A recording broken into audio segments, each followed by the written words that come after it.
Hello प्यारे बच्चों एवं प्यारे साथियों, शिक्षकों सभी को नमस्कार। मैं मुकेश अत्रावल आप सभी का ड्यूको एकेडमी पर स्वागत करता हूं और मुझे आशा है कि आपको हमारे वीडियोस है वो पसंद आ रहे होंगे, अच्छे लग रहे होंगे। यदि आपका कोई सुझाव है, यदि आप कोई बात कहना चाहते हैं तो आप हमें कमेंट करके बता सकते हैं। मैं प्रत्येक बच्चे का प्रत्येक कमेंट है मैं यहाँ से पढ़ता हूँ और मुझे कई बच्चे हैं बताते हैं अलग अलग ज़िलों से, जो सिरोही, जोधपुर, जयपुर, कोटा, बूंदी, इधर श्रीगंगानगर, हनुमानगढ़ से भी बच्चे हैं कमेंट करते हैं। तो राजस्थान भर से जो बच्चे हैं वो कमेंट करके अपनी बात मुझ तक पहुँचाते हैं। मैं आपके प्रत्येक कमेंट को पढ़ता हूँ कि आपका क्या कहना चाह रहे हैं और उसका अकॉर्डिंग है आगे की वीडियोज़ है मैं बनाने की कोशिश करता हूं। और इस प्रकार आप अपने जो व्यूज है उनको जरूर बताइए कमेंट करके, ओके। और यदि आप चैनल पे नए जुड़े हैं तो चैनल को सब्सक्राइब कीजिए एवं बेल आइकन को प्रेस कीजिए। ये वीडियो अच्छा लगता है वीडियो देखने के बाद तो आप लाइक कर सकते हैं, लाइक कीजिए, है ना। और अपने दोस्तों के पास आप यदि बच्चे वीडियो देख रहे हैं तो आपसे मेरा ये इतना जरूर गुजारिश रहेगा कि आप हमें सपोर्ट करने के लिए हम और बच्चों तक अपनी जो ये मेहनत है वो पहुंचा पाएँ, उसके लिए आप इन वीडियोज़ को अपने जो फ्रेंड्स हैं उनके पास व्हाट्सएप पे शेयर कर सकते हैं, है ना। यदि टीचर वीडियो देख रहे हैं तो अध्यापक गुरुजनों से निवेदन है कि आप अपने बच्चों से चर्चा कर सकते हैं। इससे आपका कार्य भी है वो आपका आसान हो जाएगा। बच्चे यूट्यूब पे देखकर डायरेक्ट कर पाएंगे, है ना। और बच्चों की यह है सीखने में भी मदद हो जाएगी। उनको लर्निंग के टू जो सोर्स है, एक तो क्लासरूम एंड यूट्यूब, दो सोर्स मिल जाएंगे। तो जहां उनको सूटेबल लगेगा वहां से वो बेहतर तरीके से सीख कर अपना जो लर्निंग लेवल गैप है उसको सही कर पाएंगे, ओके। तो स्टार्ट करते हैं हमारे वीडियो। तो देखिए वर्षन नंबर 14। तो यहाँ इसमें सीखना क्या है हमें, इसमें देखिए identify and recall the name of the colours. तो यहाँ पर देख कलर्स का नाम है वो इंपॉर्टेंट है, वो आइडेंटिफाई कर पाएंगे और रिकॉल कर पाएंगे, है ना।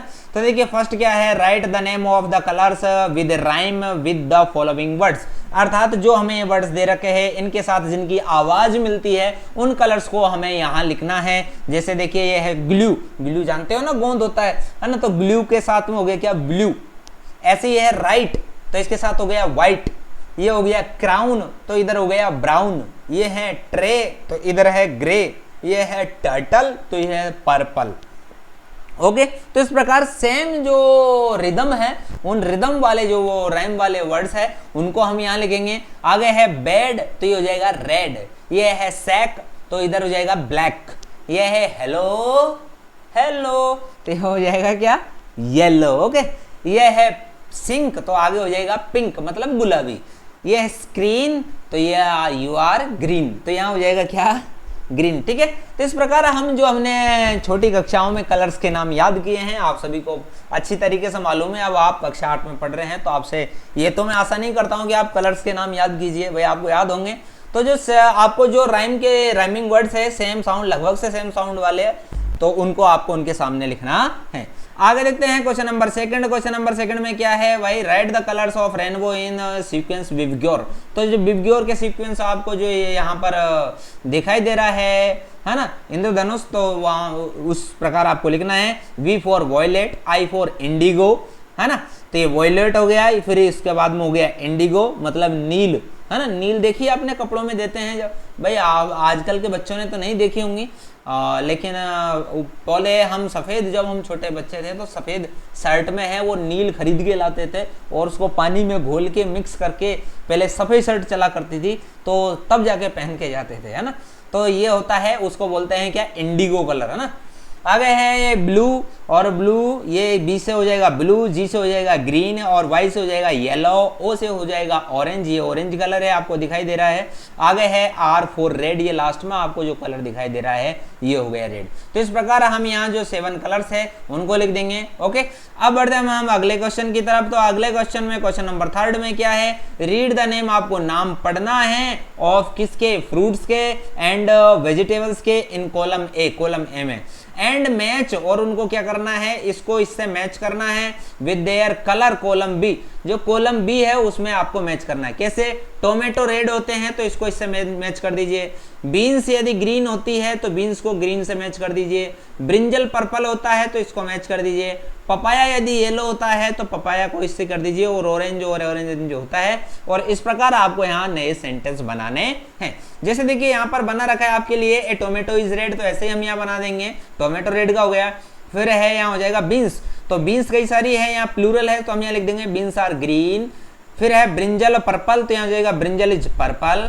ये है पपाया येलो, तो यहाँ हो जाएगा पपाया इज येलो। ये है ऑरेंज ऑरेंज, तो हम लिख देंगे ऑरेंज इज ऑरेंज। ओके, बात आ गई समझ में। तो इस प्रकार हमारा जो कलर्स से संबंधित जो वर्कशीट नंबर 14 है वो कंप्लीट होती है। अब हम आगे बढ़ते हैं वर्कशीट नंबर 15 में। तो यहाँ पर देखिए 15 वर्कशीट में क्या है, यहाँ पर दे रखा है learner can use dictionary to find words. तो भाई यहाँ पर हमें मेन मकसद क्या होता है, इस वर्कशीट का मकसद क्या है कि आप सभी बच्चे, यदि आपको वर्कशीट में डिक्शनरी थमा दी जाए और आपसे कहा जाए कि बेटा इस इतनी मोटी डिक्शनरी में से डॉग की स्पेलिंग ढूंढो, कैट की स्पेलिंग ढूंढो कहाँ पर है, आपसे पूछ दिया जाए, उसमें से पूछ लिया जाए कि आप बताओ इसमें मैंगो की स्पेलिंग कहाँ है, तो आप तुरंत ढूंढ सके, ये आशा इस वर्कशीट को सॉल्व करने के बाद आप इतना सीख जाए, ये आशा की गई है।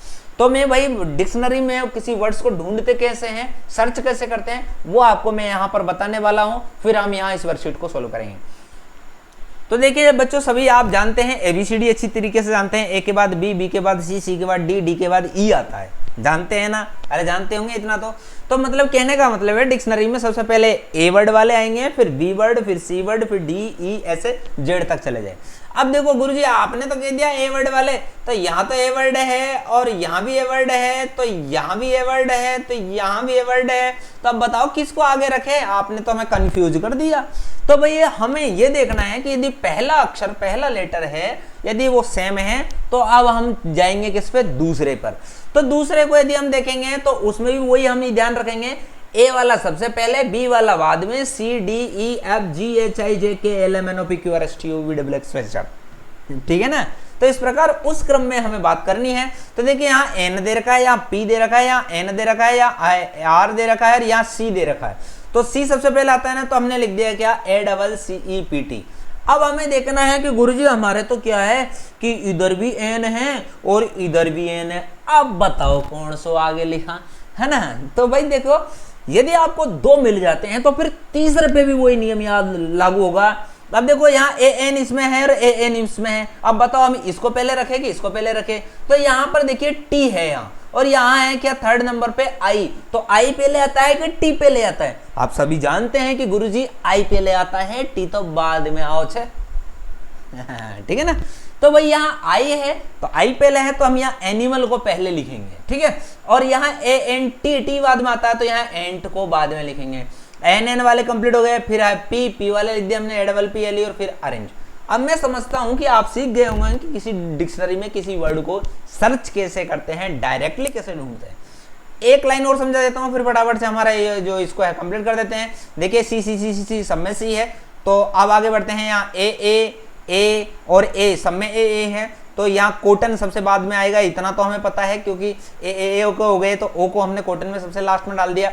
अब थर्ड पे जाते हैं, तो यहाँ पर देखो टी और के और एम, तो के पहले आता है तो के को सबसे बाद में लिख देंगे, फिर एम आता है तो फिर एम लिख देंगे, और यहाँ डबल टी है तो CAT को बाद में यहाँ लिखेंगे और CATTLE को लिखेंगे। इस प्रकार केक, कैमरा, केट, केटल और कॉटन हो जाएगा। अब तो समझ में आ गया होगा कि डिक्शनरी में कैसे वर्ड को सर्च करते हैं, ठीक है? और यदि अभी भी समझ में नहीं आया तो आप अपने जो टीचर है, गुरुजी है, उनसे समझ सकते हैं, और अच्छा समझ में आ जाएगा, या फिर इसको जो अब तक सुना है उसको दोबारा सुन लीजिए, आपको समझ में आ जाएगा। अब हम फटाफट से इसको सॉल्व करते हैं। तो देखिए थर्ड हमारा क्या हो जाएगा, यहाँ डियर आएगा, फिर डिनर आएगा, है ना, DE, यहाँ डॉग आएगा, फिर डंकी आएगा, और फिर लास्ट में आएगा डॉग। ऐसे ही यहाँ पेयर है, PAIR, फिर PARROT, फिर PARTY, और फिर प्लांट और पर्सन लिखेंगे, फिर सर्च, सीजन, सीट और सीन और सैंड लिखेंगे। तो इस प्रकार हमारा जो क्वेश्चन नंबर फर्स्ट है वो सोल्व होता है। अब बढ़ते हैं हम नेक्स्ट क्वेश्चन में। यहाँ पर क्या दे रखा है कि भाई थाको करनो का है, या वीक दे रही है, वीक का नाम दे रही है, तो उनको डिक्शनरी ऑर्डर में जमाना है। भाई Sunday, Monday, Tuesday, Wednesday, Thursday, Friday, Saturday, इनको तो सब जानते हैं, लेकिन उनको आपको किस क्रम में जमाना है? ABCD के क्रम में जमाना है। तो देखिए सबसे पहले क्या आएगा? फ्राइडे आएगा, और फिर आएगा मंडे, फिर आएगा सैटरडे, फिर आएगा संडे, है ना, और फिर ट्यूसडे, भाई एस के बाद टी आता है ना, फिर आएगा थर्सडे। आप समझते हैं क्योंकि यहाँ पे टी है और यहाँ भी टी है, तो आप जानते हैं कि यहाँ ई है पहले आता है, H बाद में आता है, तो यहाँ हम थर्सडे बाद में लिखेंगे। और लास्ट में आता है डब्लू, तो इसलिए लिखेंगे बबलू किसको, वेडनेसडे को सबसे लास्ट में। ओके, तो इस प्रकार हमारी ये वर्षन नंबर 15 भी और 14 भी और कंप्लीट होती है दोनों। अब बढ़ते हैं वर्षन नंबर लास्ट वर्कशीट की तरफ, और ये है वर्षन नंबर 16। ओके, जो कि इस वीडियो की लास्ट वर्कशीट है। तो यहाँ पर देखते हैं, यहाँ लिख दे रखा है क्या कि list the word no which are used as name for. तो आपको यहाँ पर लिस्ट बनानी है। तो देखिए, लोगों के नाम आप कुछ भी लग सकते हैं। मैंने यहाँ लिख दिया रमेश, सीमा, अंशु और सनातन, ये व्यक्तियों के नाम है। यहाँ एनिमल के नाम आपको लिखने हैं, जैसे काऊ है, काऊ मतलब गाय, डॉग, केमल, केमल मीन्स ऊंट, और केट तो आप जानते ही हैं। प्लेस, आपको प्लेस मतलब जगह के नाम लिखने हैं, कोई भी लिख सकते हैं आप, अपने गाँव, ढाणी और अपनी तहसील, जिले का नाम लिख सकते हैं। मैंने यहाँ मोटे मोटे लिख दिए, क्या, कोटा, जयपुर, दिल्ली और प्रयाग। यहाँ थिंग, थिंग का मतलब कोई भी चीज वस्तु के आप नाम लिख सकते हैं, प्लेट है ना, ग्लास, आप बैग, कुछ भी लिख सकते हैं। मैंने यहाँ लिख दिया बुक मतलब पुस्तक, पेन मतलब पेन, बैग मतलब बैग, और बाइक आप जानते ही हैं मोटरसाइकिल। ठीक है, अब बढ़ते हैं हम वर्षन नंबर 16 के क्वेश्चन नंबर 2 पर। तो देखिए यहाँ पर क्या दे रखा है, यहाँ पर दे रखा है पर्सन। तो यहाँ पर हमें देखिए कई सारे जो वर्ड्स है वो दे रखे हैं, उसमें पर्सन भी है, प्लेस मतलब जगह भी है, एनिमल वर्ड मतलब पक्षी और जानवर भी है, थिंग्स भी है। तो उनको हम छांटते जाएंगे और यहाँ पर लिख देंगे। तो देखिए यहाँ पर दे रखा है क्या, पेंसिल, तो हम पेंसिल को यहाँ लिख देंगे। राजस्थान जगह है तो यहाँ लिख देंगे। तो इस प्रकार आपकी छांट कर हमने एक साथ लिख दिए हैं। तो पर्सन में आ जाएगा क्या, टीचर, फादर, रमेश और फार्मर, है ना। टीचर अध्यापक, पिताजी, रमेश और किसान। यहाँ जगह के नाम में जाएगा क्या, क्लास, राजस्थान, क्लासरूम, विलेज मतलब गांव, और जयपुर। और जानवर और पक्षियों में लिख देंगे पैरट, डंकी, डंकी मतलब गधा, पिकॉक मतलब मोर, फिश मतलब मछली। और वस्तुओं में लिख देंगे पेंसिल, कंप्यूटर, ब्लैक बोर्ड और विंडो मतलब खिड़की। ओके, तो इस प्रकार हमारे क्वेश्चन नंबर 2 भी कंप्लीट होते हैं। और हम इस वीडियो के लास्ट क्वेश्चन पर आ गए हैं। यहाँ पर दे रखा है कि यदि आपको पर्सन दिखे तो गोला लगाना है, जगह दिखे तो ट्रायंगल मतलब त्रिभुज बनाना है, सॉरी, और यदि आपको वस्तु दिखे तो आपको रेक्टेंगल मतलब आयत बनाना है।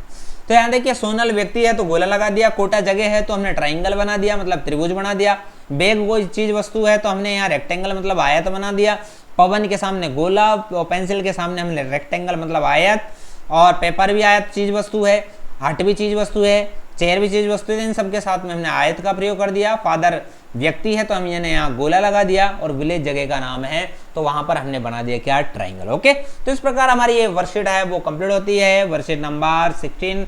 थैंक यू वेरी मच, आपने लास्ट तक वीडियो एंजॉय किया उसके लिए धन्यवाद। एक नई वीडियो में कल फिर आपसे रूबरू होते हैं, तब तक के लिए जय हिंद, वंदे मातरम।